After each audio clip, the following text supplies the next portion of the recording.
Good morning, day 6, and today we get to go to an amethyst mine. We're still on the Great Superior Circle. We're in Thunder Bay still at the Sleeping Giant Park. Provincial Park. Right. And we're also going to see another waterfall today. Is that right? That's correct, yeah. Yeah. So it's great. We've had a good time here. Yes. The weather is perfect. So yes. It's been really good. We had a nice breakfast this morning of French toast with homemade bread. Yes. That was off really the charts. good. The bread we bought yesterday. Yeah, it was really good. Yeah. So, all righty. Tag along with us today as we head off. Oh, the Canadian geese just went over. And when we heard loons this morning. Oh, too, yes, so. We did. All right, so hang with us today as we continue on our Superior Loop tour. Okay, we think we are at Wilmette Canyon.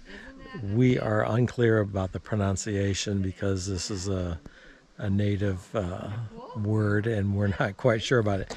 But we're at the canyon. And they've got a really nice suspension bridge here and it goes over the canyon.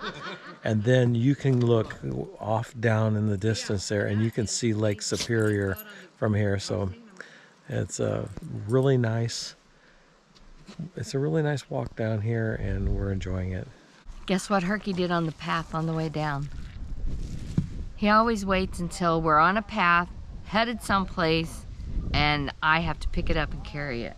Thanks, Herky. Okay, we're all laughing here because we thought this was the canyon, and Tom actually looked at the map, and this is not the canyon. This is just a bridge over the creek. That's pretty nice bridge, though. So, to the right, he says. All right. So Tom has read the map, and so we are all following Tom. If we go the wrong direction, it's his fault.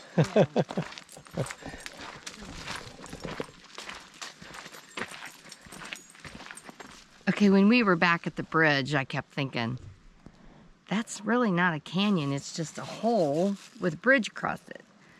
So then Tom read the sign and the canyon was on over here. And this is a canyon. And behind me, there are several lakes. You see that? Way out there, you can see Lake Superior. But then there's what, 2 or 3 lakes just nestled in those trees. Anyway, so this was worth the walk down, I guess. It is quite breathtaking. Could you go down there and get me that rock? See the big rock? It's 3 over to the right. I would like that rock. Sure. Okay? So just go get that.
Just a short distance walk from where we were before. There's another viewpoint, another vantage point that has a little deck here and kind of juts out over the canyon itself.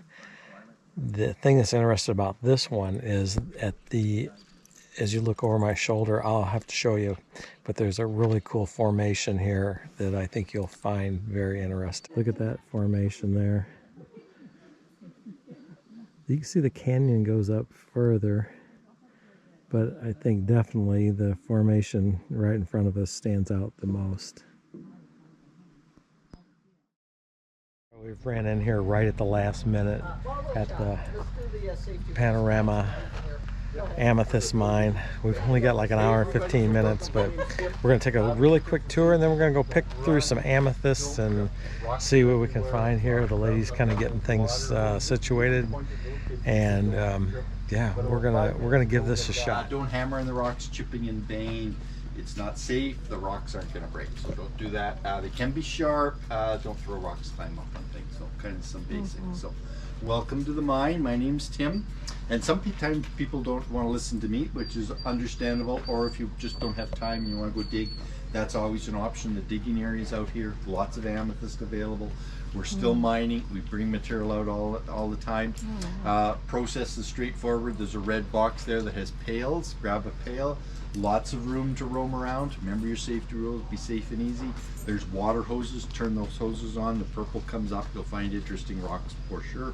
Bring them back to the wash table, clean and sort, because you're probably not going to be able to take home all the rocks you've collected. So you come to the wash table, you clean and sort them. The ones you really want, $5 a pound. There's bags hanging there.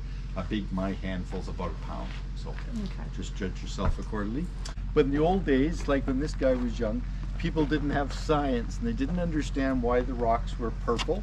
And actually it was over in Greece, like maybe 2,000 or 3,000 years ago, and they called all purple stone amethyst. Whether it was quartz or I think it was feldspar, it's escaping me for a minute. But some of these purple stones they could carve into wine goblets, and so just like now you'd be at a bar or something and you'd be buying your wine, and they would pour this wine into a purple goblet, and it would look like rich wine, and so you could drink that all night long because it really was you've heard the term water in your wine. They were actually selling you cheap watered down wine, but in this purple goblet it looked rich and purple. So that's where all these legends and things come from. And then one of the legends is the god of wine, Bacchus. He was chasing this young lady through the woods one day, and she escaped into a cave, and she prayed to the Princess Diana, "Save me." Diana sealed her into this cave, this crystal cave. The next morning, Bacchus was remorseful and sad. "What have I done? I've locked this girl, turned her into a cave of crystal." So he either poured wine onto this cave and stained the crystals purple, or the other legend is he might have cried tears, and he had tears of purple wine that stained these crystals purple.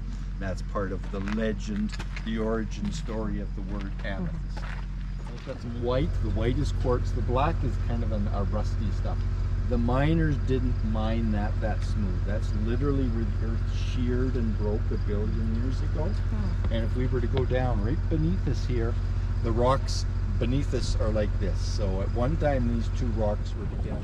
All right, girls, what's going on here? Oh my word. Wow. I'm finding amethyst like crazy.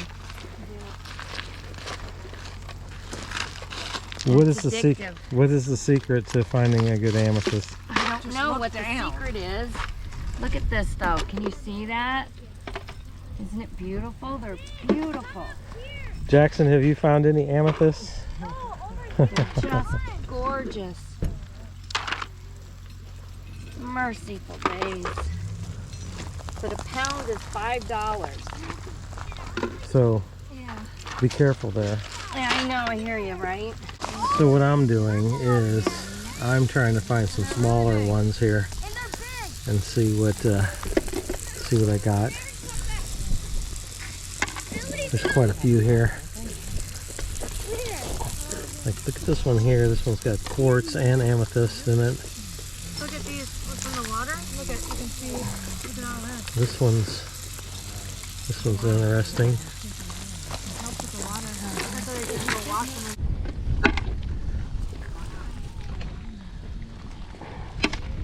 Oh, look at this chunk. What are you doing? I'm videoing you. Oh dear. So then how do you, did they put it in there for you? I don't know. That part I don't know. Yeah, So you need these itty bitty ones. yeah, that's what I was thinking. Do something. Oh dear. You know, I got some, look, this for Martha to put in her classroom. Okay, I gotta be careful where I'm walking here. Nancy and Susan went plumb crazy on this pile of amethysts. There's so many that you can't pick them up. But they are isolated in different areas. So some areas have more quartz than they have amethyst, and like that area that we were just up there is just full of amethyst. But if this area I'm walking through right now is mainly quartz, I'm not seeing a whole lot of amethyst down there. So what we're going to do right now is there's a wash table down here, and they allow you to wash the rocks off, and then you can kind of call through and decide what you're going to keep. So they charge you $5 a pound here. So for those of us that are budget conscious, gotta be careful. I need to get down there and supervise Nancy, make sure she don't buy 20 pounds of amethyst. So anyway, it's been fun. So we've hour and a half here or something like that, and the people here are super nice. It's dog friendly, so they let you take the dog with you. So we're at the Panorama Amethyst Mine, kind of close to Thunder Bay, and so it's going to be a lot of fun here picking through these. I picked up some smaller pieces. My sister likes to make little pieces of jewelry, so I picked up some smaller pieces that I will send down to Connie. So be looking for that, Connie. I'll send you some pieces you can make some jewelry out of. But a lot of fun here. Let's go down here and see what happens on the sorting table. Okay, gals, tell me what's going on here. Well, we poured all of our rocks into the water, and so now we're like scrubbing them and going through and like, yeah, we want, no, we don't want. So there's some that don't look as appealing as right. Yeah, okay. Right, yeah. So that's what we're doing now, and I'm like sizing mine up. So I'm not sure what Susan's doing. You'll have to ask her. I don't know, but she's very diligent in what she's doing. Yeah. She's got a scrub brush and she's kind of cleaning them up. Oh, that is pretty. And a couple that are kind of that size. Yeah. I don't know what I'm doing with them. I have no idea. Yeah. I'll go on Pinterest and get some ideas. I'll go. Chrissy has the same birthday Same as day. I do, and so we have the same birthstone. There you go. I have no idea what I'm gonna do with You all look a lot more selective than I don't know. I don't know what I'm gonna do with all these purple rocks. They're pretty. He's got amethyst fever. I know it. It's hard not to, man. The hills are alive. Pretty neat little place, though. It is. This has been a lot of fun. Yeah, really interesting. It's kind of neat to see that it's all kind of old school, you know, hand Right. tools and pickaxes and family business. It's really cool. I hope he has a lot more to mine. Okay, we made it back to the car. Oh my word, that was so much fun. And this is the best place. We've passed other ones and they looked okay, but this one, you're right in the middle of the mine, right? It's called the Panorama Amethyst Mine. Yes, and look what I did. So I just got this little necklace cage. Can you see this? And then look, I got all these little amethyst. I'm gonna put some of these in here. And I had this little sack, so I put my little ones in here, but oh my word, look. She's a little excited. I am a little excited. Ed got some to send to his sister because she makes jewelry, but look at these. Oh my word, it was so much fun. This was pretty inexpensive. We paid $10 a piece for the tour. So the guy gave us a little tour and took us, and the entry fee is $10. Yes. Then you have your, you pay by the pound for the rock. So Yes. it's $5 for a pound. So this all right here, do you see all this? This was $5. And then my necklace was $5. So $20 day? No. $25. So $5 for that, and Yeah. and $20 to get into the mine. So Yeah. we had a really good time here, and Tom and So much Susan fun. are just so excited too. So, Oh my word. and is pet friendly, so we could Yeah, bring Herky with yeah. us. So Herky was out mining with us. Anyway, it was just it was so a great- much fun. great day. I highly recommend this place. Oh yes. If you're through the area, give them a shout. It's a lot of fun. And the guy was so not informational, but Informative. informative. So this is it. Yep. Yeah. So anyway, we are going. I think we're headed back to the campsite. I'm not quite sure. I think so. We've just been kind of rambling around today. Highly recommend it. We had a great time. Yes, good day.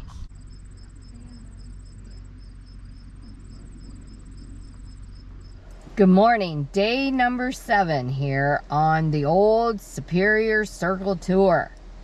We just finished up our housekeeping kind of stuff. We've been here 3 days at Yes. Sleeping Giant. Yes, we've put our recycle, our trash, dumped the toilet. I cleaned the toilet, shook the rugs, and So we're sitting here right now at the Santa station, and Tom and Susan were behind us, so they're doing the same thing. We're waiting on them, but they're just about finished. And we are going to be making our way from Sleeping Giant, which is near Thunder Bay, up to Nays. I think I pronounced that we right. see 2 waterfalls along the way, right? That's right. So Herky is positioned for a nap because, you know, he's been up since 7, so Right. it's nap time. It's 11:22, so we are getting a late start, but we're in no hurry. So no, we all have right, 2 more weeks. let's get down the road.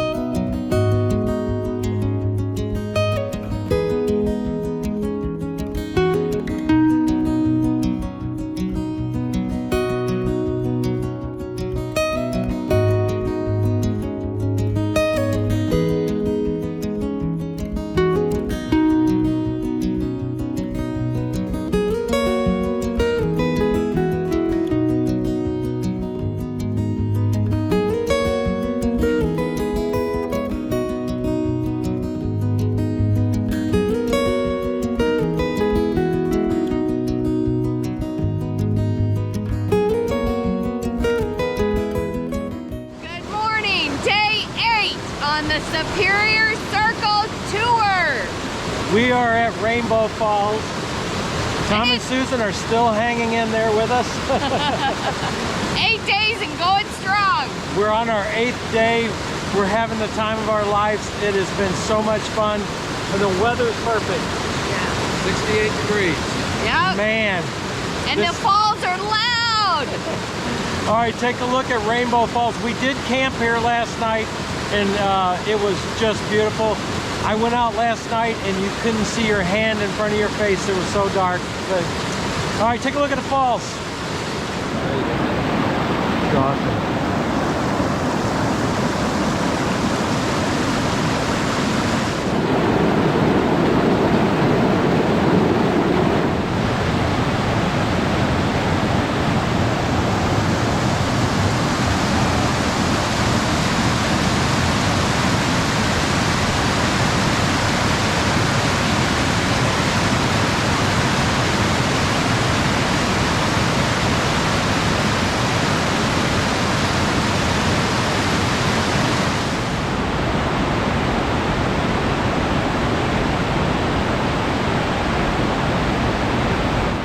We've made a decision that we're going to hike up this trail. So they say it's quite rigorous. Nancy's going to stay back. Me, Tom, Susan are going to go up and hike up to the top because it's been said that there's some really nice views of the Lake Superior up there. So we are going to do that. We'll see if I hold out very, very well, but onward we go.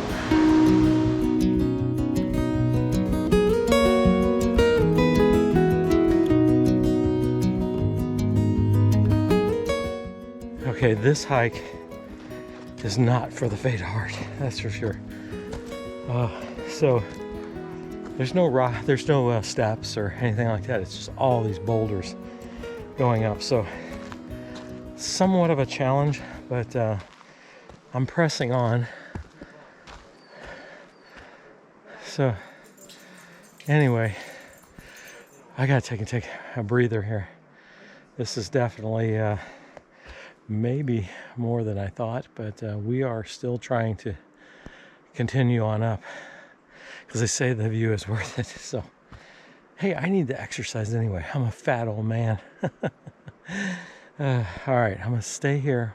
I'm gonna take a breather and then we'll continue the climb. All right, we've made it up here to the summit, and if you look out there, there's the lake, and that's where we're camping at Rainbow Falls. And the entrance to the park is over there. But I think the thing I wanted to point out to you is you can see the level of the lake.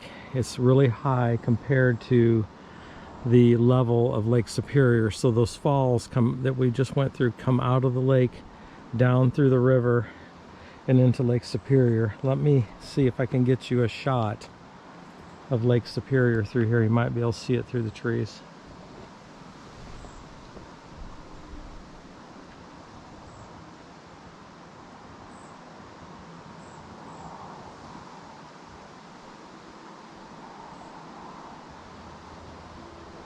Okay, we made it to the summit and we got our breath back. Tom hiked up the trail a little bit, and this is the highlight of the view, we think. But yeah, what's your thoughts? There's some more views, but you know, it's kind of obscured by trees. You can see it, but not good for photographs. But beautiful. We've had a good hike up. It's definitely, you got to be in good shape if you're going to do this. So it's definitely not accessible, as you might say, but now we start the long, arduous trek down. Then when we get to the falls, we got to climb back up the steps. So hang in there with us as we continue on with our hike here at Rainbow Falls. So all along the loop, they've got these pullouts, these roadside places where they have visitor centers, interpretive centers. You can get the stamp and mark your way around the lake. I thought this was a really good time for me to sit down and just get you caught up on where we've been and where we're at right now, because I got a good map in front of me. So take a look at this. So here's the map. So like we said this morning, we're like 8 days into this trip so far. So when you first joined us, we were here in Duluth. That's where we saw the bridge across the river where the ships come in. Went up to Two Harbors, Beaver Bay, and then on to Grand Marais. So we spent a couple days in Grand Marais. If you remember seeing that, we went to the lighthouse, and from Grand Marais we took this Gunflint Trail. You can see this road right here. We took this Gunflint Trail all the way up to the Boundary Waters. Didn't cross into Canada, but we got really close because we got there at the end and came back. That was a day trip out of Grand Marais. And then what you've seen us do right now is we've gone up through Grand Portage and then crossed the Canadian border right here up to Thunder Bay. We spent 3 days right here in Sleeping Giant, the Sleeping Giant National Park, Provincial Park. So we spent 3 days there, and then from there we branched out, went to the Amethyst mine, and there's just so much to see in that area. We spent 3 days right there. So after 3 days, we left and we drove this whole thing up here to Nipigon, Red Rock, Rossport. Rainbow Falls Provincial Park is where we spent the night last night. So from there, you've been seeing so far, this is where we are today. Right here at number 8 at Scribner Beach. We're at the visitor center right now at Scribner. So you can see that we are 8 days and we've gone just this distance right here. Now looking ahead, we're hoping to be up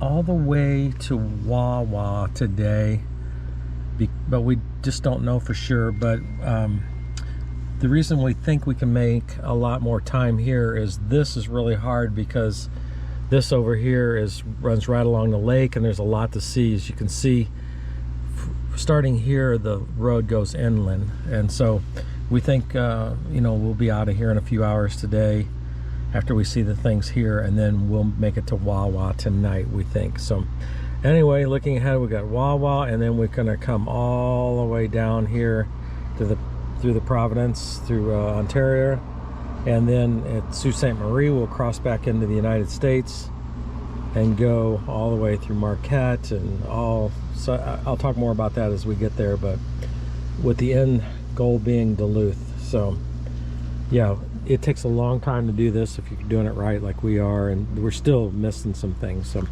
alrighty, that's it. I am going to head into this visitor center here where they got the big train. We stopped off here yesterday just for a few minutes, but there's plenty to see in here. Let's go inside. The CPR, with many of its younger employees fighting overseas, looked to the camp's Japanese internees for help with the railway. So they have two rail cars sitting side by side here. We just went through the one with the movie and seen the movie about the area, which was very informative, and it was definitely a good stop. This rail car here is filled with all kinds of memorabilia from the railroad and the area. So you don't want to miss this stop. This is really worth checking out. It goes, the movie tells all about how the railway was built, and then later on they built the highway next to the railway. So there is so much to see here. There's no way I can take it all in, but we're gonna try. All right, we're at the side of the road in Scriber. Tom has this idea that he sees a food truck down there, and we're going to, what is this stuff, Tom? It's called poutine. Poutine. Some people call it Putin, but probably not too many people anymore. So, well, you know, we're just a bunch of hill jacks here. We're having lunch. We're having lunch, eating out of the same bucket. So it's French. We got different forks. French fries, cheese curds, and some kind of a homemade beef gravy. It's delicious. Actually, when he first opened the lid, I was like, yeah, I don't know, but I've tasted it, and it actually tastes pretty good. So the French fries are good. That's what I'm doing. French fries are good. Yeah. It's a Canadian delicacy. All right, we had to show you. So I didn't go into the Railroad Museum, but I did walk down here to Scriber Beach, and you swear you're at the ocean, and it's a windy day, so the waves are just amazing. It's beautiful here. You got to take a look.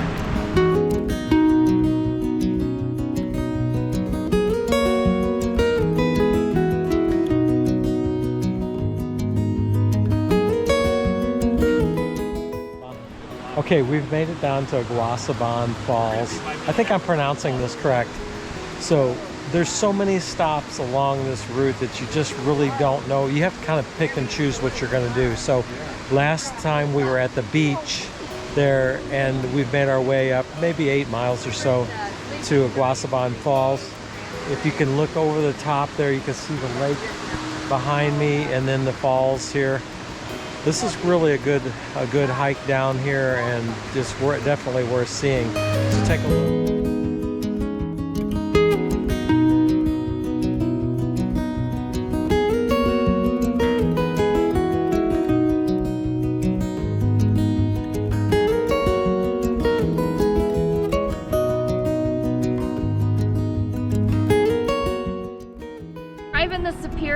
Circle tour.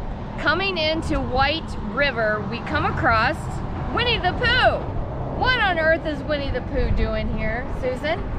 Winnie the Pooh was named after a black bear that was purchased by a lieutenant in the Army in like August of 1914, and then it said he was en route. He was overseas. That doesn't really understand. Right, yeah. But anyway. Yeah, and so then he donated Winnie, and he named the bear after his hometown, which was Winnipeg, Manitoba. And he donated the bear to the London Zoo. And I'm not sure how to pronounce that guy's name, Milne, A.A. Milne, who sounds good to me. Yeah. He and his son Christopher Robin lived in London and would visit Winnie at the zoo.